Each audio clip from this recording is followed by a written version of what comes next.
Значи, въпросът беше за тръгнане, Да. за бразилската валута. Ето, бразилската валута, просто гледаме кои са основните износи, какво изнася основно в Бразилия. И в случая споменаваме кафе. Зависимост от това, какво става с кафе. И при тези обстоятелства. Нали, за ЮАР те произвеждат много метали. Те произвеждат злато, произвеждат значително платина. Диаманти, точно така. Една от основните ресурсни валути в света е всъщност Русия. Е ресурсна икономика и съответно имат ресурсна валута. Макар че пък Русия, въпреки че икономиката е ресурсна, политически много повече определят, защото те искат да имат, нали, да имат военна машинария и т.н. И при тези обстоятелства се оказа, че с руснаците е малко по-сложна валутата и заради политическата несигурност и т.н. не е особено желана валута за дългосрочно инвестиране. Но руската рубла пък е именно това я прави перфектната валута за спекулиране за този, който следи, който я разбира, който внимава и който може да я оцели, би могъл да изкара. Тоест, нейната нестабилност и спекулативна природа я прави именно особено добра спекулация за този, който е кадърен и компетентен, и я следи и я разбира. Значи, то трябва да са няколко неща. Не само да си кадърен, компетентен, но и в същото време да я следиш. Примерно аз не следа руската валута. Не знам върви ли нагоре, върви ли надолу, какво става с нея, докъде са стигнали и т.н. Нямам представа какво става с латвийската, коя е, каква е, как е. Знам само, че украинската се срива много здраво, имат огромни проблеми и т.н. Срещам. Така че този, който се интересува и внимава и си я следи и т.н. би могъл да направи сравнително добри спекулативни печалби. Но дългосрочно, вероятно не е добър избор. Може и да е. Някой трябва човек много сериозно да се вгледа в детайлите на руската икономика. Може и сега да имат промени, които следствие на преди това да е била слава и сега следствие на новите промени да тръгне нагоре. Просто спекулативно и не съм информиран. И това е. Какъв друг въпрос имахте там около валутите, тия там двойки, какво бяха? Още какви бяха въпросите? С валутите. То беше това за долара, за канадския долар, за долара и за франка, за австралийския. За кой франк? Значи, за швейцарския франк аз вече го бях обяснил и в предните видеота.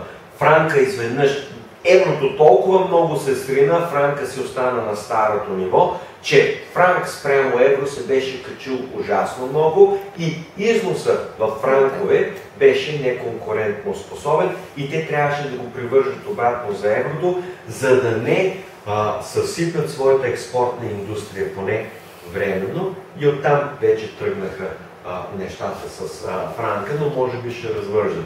Какво има по-нататък? Това беше. Това е всичко. Някакви други въпроси около този тип валути или няма за сега? Значи, често валутите са вързани. Вързана е и едната за долара. Примерно китайската валута е вързана за долара. В същото време Хонг-Конг валутата е вързана за долара. В същото време валутата на Макао в някакъв смисъл е свързана или за китайската, или за Хонг-Конг, това едно и също. Все едно, че е де-факто вързана за долара. Тоест, имаме серия валути, които са вързани за долари и те де-факто плуват едновременно. Така както сега валутата Италия и Франция, и двете са една и съща валута евро и плуват заедно и т.н. И просто трябва да разграничават различните видове и типове валути и за всяка конкретна валута да знаете на какво се базира, какво става там, какво става в тая икономика. Тоест, как тази икономика се изхранва на международните пазари. Може да се окаже, че е най-просто. Туризъм. Това е Макао. Макао е малка икономика от половин милион и основно се изхранва абсолютно подобно, да кажем, на Слънчев бряг. Идват хора от цял свят, дискотеки, заведения, кръчми и разбира се казина. Много казина. И това са основните приходи. Основните приходи са вързани на туризъм, хазарт, търговия, нарича се шопинг, нали? Всичкото е само Gucci, Louis Vuitton и ултралитните марки.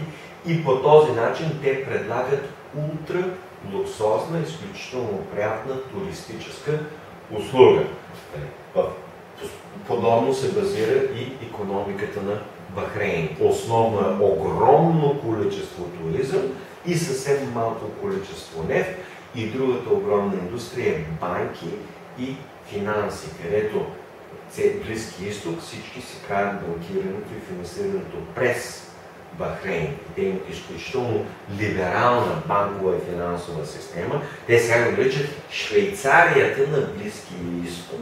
Тоест трябва да се разбира от на какво и как се базира една валута, как се изхранва тая държава, кои са износи и т.н. За съжаление в България гордост, кой знае каква нямаме, освен едно малко розово масло.